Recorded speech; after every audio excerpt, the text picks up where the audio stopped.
As ruas são tomadas, as adegas são construídas em áreas públicas invadidas, não existe alvará, não existe autorização para funcionamento, a quantidade de pessoas pelo espaço, ela extrapola qualquer nível permissivo, não há estrutura de segurança para os locais. A Câmara Municipal abriu a CPI dos pancadões. Proposta partiu do vereador Rubinho Nunes, que conversa com a gente agora aqui ao vivo em Oeste com Elas. Tudo bem, vereador? Bem-vindo, obrigada por nos atender. Legal recebê-lo, viu? Bom dia, muito obrigado pela oportunidade, é um prazer estar com vocês e bom dia também a todos que nos acompanham. Valeu, prazer nosso, viu? O senhor diz, eu vi na rede social do senhor, que os pancadões são a maior vitrine para a criminalidade no Brasil, que a fachada é cultural, mas a engrenagem é criminosa. Por quê, hein? O que o senhor já descobriu durante as investigações? Bom, não apenas nas investigações, mas há 2 anos eu realizo operações junto das forças policiais para coibir essas festas clandestinas. A engenharia que move toda a roda dos pancadões, ela está umbilicalmente ligada ao crime organizado, aqui em São Paulo especificamente ao PCC. Ano passado eu acompanhei a Polícia Civil cumprindo 43 mandados de busca e apreensão na comunidade da Brasilândia, onde adegas, bares e tabacarias utilizavam dessas festas para lavar dinheiro do crime organizado. É um problema muito mais profundo e denso do que o primeiro sintoma, que é o barulho ensurdecedor que deixa toda a comunidade doente, que acaba com a paz da comunidade. Esses bailes, eles fomentam o que a gente chama de narcocultura, a cultura do tráfico, a cultura do crime organizado que está enraizada nas comunidades. Eu vi atentamente a matéria, pode ser que lá no início dos anos 80 fosse uma festa democrática, mas hoje é uma festa autoritária, imposta em todas as comunidades, que condena todas as pessoas que moram num raio de 2-3 quilômetros daquela região a serem reféns da perturbação, do tráfico, da insegurança. Índices apontam ao aumento de furtos e roubos de carros e motos em dias de fluxo, justamente para que os marginais possam ostentar nesses bailes. A segurança das pessoas é posta em segundo plano, a segurança dos frequentadores, então, nem se fala, bebidas falsas, enfim. É uma situação apocalíptica que, infelizmente, goza do apoio de partidos como o PT e o PSOL, que dizem que isso faz parte da cultura da comunidade, o que, ao meu ver, é uma visão completamente preconceituosa. A grande maioria dos moradores das comunidades são pessoas trabalhadoras, honestas, que querem ter um ambiente de paz para poder trabalhar e prosperar, mas que, infelizmente, são coibidos pelo crime, que ainda ameaça as pessoas que têm a coragem de denunciar. Eu recebo semanalmente centenas de denúncias de bailes que acontecem nos 4 cantos de São Paulo, e todas as pessoas rogam para que eu mantenha o anonimato, do contrário serão perseguidas e terão a própria vida posta em risco pelos bandidos que organizam esses eventos. Vereador, bom dia, queria parabenizá-lo inicialmente pelo seu trabalho, eu acompanho, e como entrar dentro das escolas, como oferecer mais coisas às pessoas para que elas não fiquem refém de achar que isso apenas é o que elas merecem ou apenas a isso elas devem ter acesso. Doutor, obrigado e parabéns pela pergunta. Eu acredito que é justamente esse o cerne do problema. Os bailes são vendidos como uma explanação, um ápice cultural do que acontece nas comunidades. É justamente o oposto. As pessoas que moram na comunidade, na sua ampla e vasta maioria, estão ali por uma infeliz coincidência do destino que deu a eles a única oportunidade de moradia naquele local.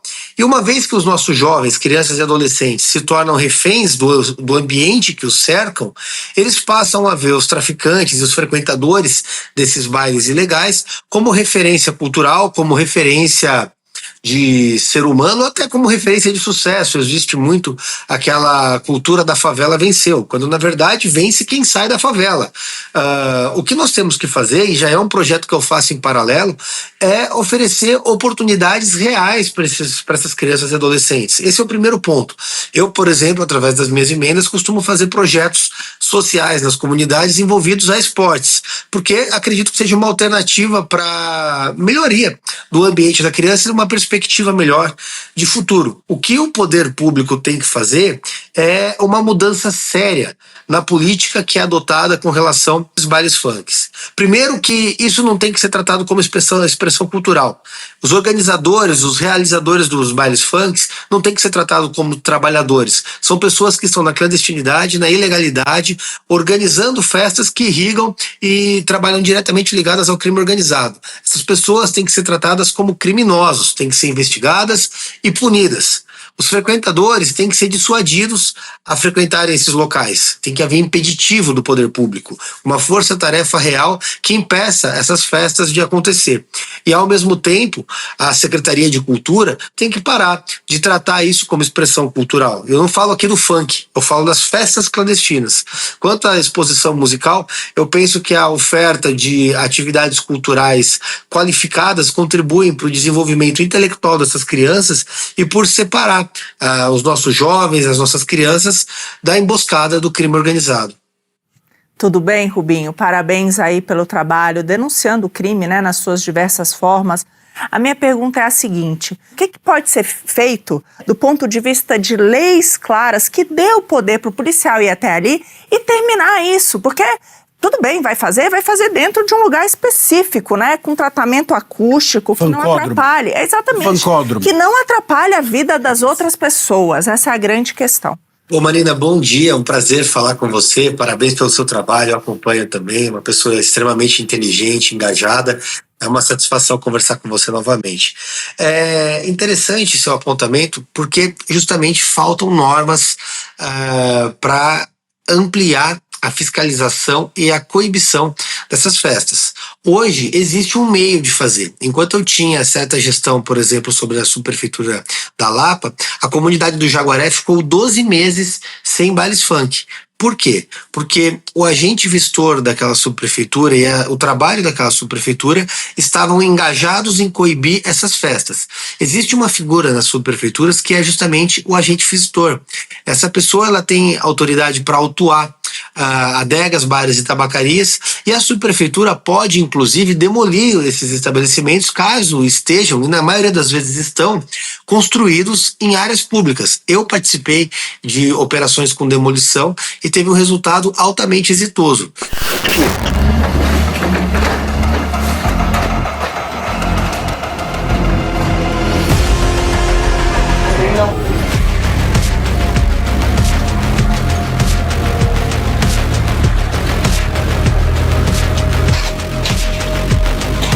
Fim da operação aqui no Jaguaré, como vocês podem ver, tudo demolido, o que estava envolvido com o pancadão, com essa nova fase do pancadão, foi ao chão.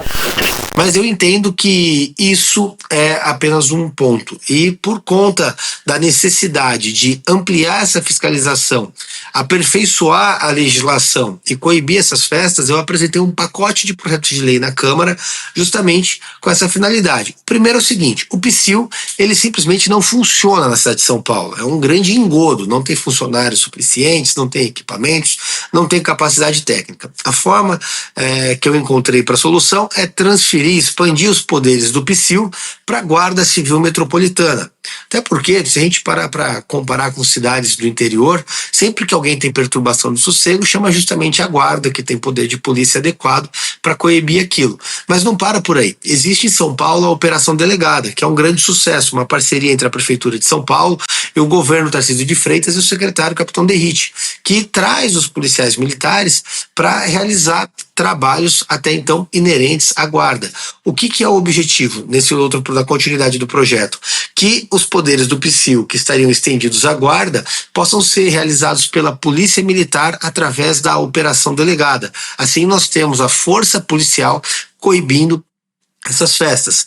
Em contrapartida, criei também um projeto para trazer penas significativas a todos os elementos que de alguma maneira contribuam para a realização do baile. Como não tenho competência na esfera criminal por ser vereador, as penas são de ordem civil e administrativa, com penas partindo de R$50 mil para o sujeito que liga um paredão de som, como esse que aparece nas imagens, para os donos de adegas e tabacarias que estejam realizando os eventos, e inclusive para as pessoas físicas e jurídicas envolvidas. As penas partem de R$50 mil e dobram a cada reincidência. São penas justamente para coibir de uma vez por todas que as pessoas realizem isso. Então, de uma frente, ampliando os poderes do PSIL para chegar na Polícia Militar, passando pela Guarda Civil Metropolitana, e a aplicação de penas significativas, a gente vai ter uma possibilidade de coibir esses bailes, porque eu sei que há o interesse das forças policiais em acabar com essa farra de uma vez por todas.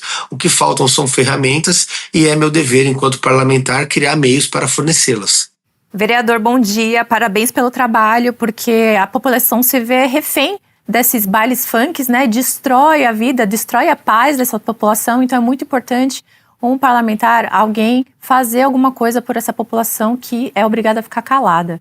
Essa CPI dos pancadões vai investigar também os cantores de funk, como, por exemplo, o MC Pose, do Rodo e o Oruan? Vai chamar eles para depor e investigar também a vida, o envolvimento deles nesses bailes funks? Qualquer figura do funk, artista do funk ou organizador que tenha qualquer ligação a bailes e festas clandestinas ocorridas na cidade de São Paulo, que é onde nós temos competência, serão chamados. Na última semana, o MC Rian foi convidado, o filho da Deolane Bezerra também, foi aprovada a convocação dele para que venham prestar esclarecimentos.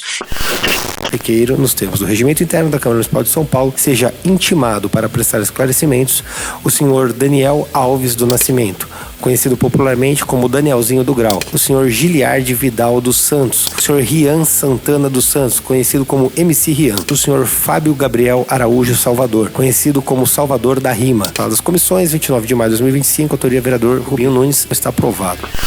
E todo e qualquer artista, ou melhor, pseudo-artista, porque eu me recuso a entender o Oruan ou o Pose do Rodo como artistas, serão convocados a prestar esclarecimentos na CPI. Inclusive, eu faço um apelo a toda a nossa audiência.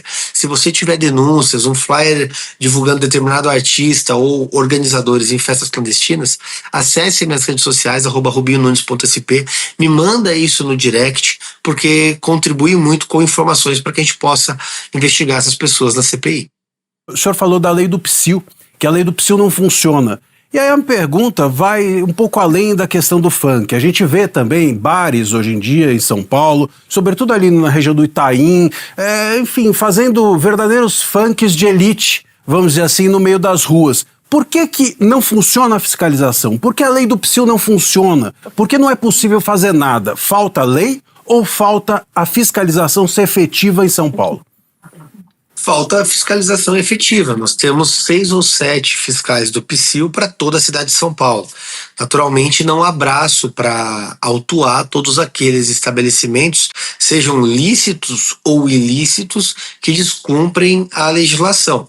Nas comunidades, a situação é mais agravada justamente porque as ruas são tomadas, as adegas são construídas em áreas públicas invadidas, não existe alvará, não existe autorização para funcionamento, a quantidade de pessoas pelo espaço, ela extrapola qualquer nível permissivo, não há estrutura de segurança para os locais e nós temos diversas camadas de ilícitos que vão do tráfico à obstrução de vias públicas, passando por aliciamento de menores.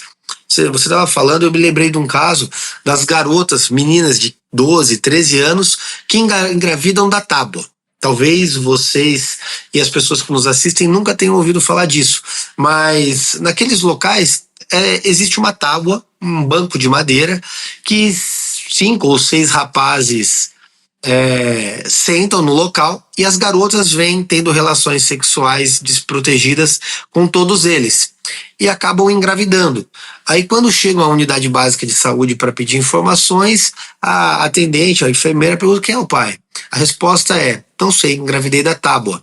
E aí eu tive essa informação através de denúncias na comunidade do Jaguaré e foi onde eu descobri essa atrocidade. É uma questão de saúde pública, é uma questão de segurança pública, é uma questão que deve ser a prioridade número 1 na atenção da Secretaria de Segurança, da Prefeitura, em uma força-tarefa conjunta para coibir esses bailes. Porque, como eu disse, eles trabalham umbilicalmente ligados com o crime organizado e com o fomento da cultura do crime.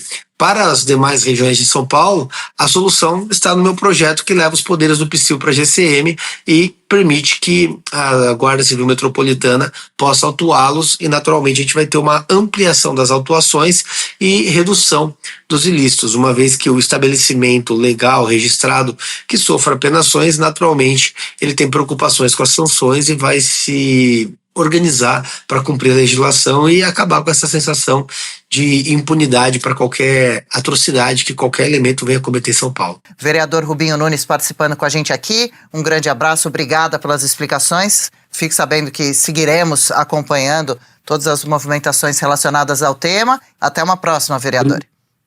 Obrigado pela oportunidade, obrigado a todos, uma ótima semana. Parabéns pelo trabalho de vocês. Valeu. Um grande abraço.